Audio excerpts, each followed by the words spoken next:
Kemi diskutuar shumë më tepër për raportet tona si dy subjekte sesa për raportet e brendshme të subjekteve. Lëvizja vetëvendosje konsideron që presidenti ose presidentja e Republikës si shprehje e unitetit të popullit, si një figurë e cila duhet të ngrohë zemrat e gjithë qytetarëve të Republikës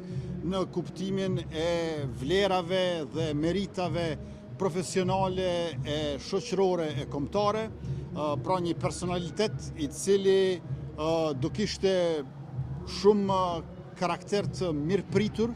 nga popullsia, nuk do të paraqiste polin e 4 të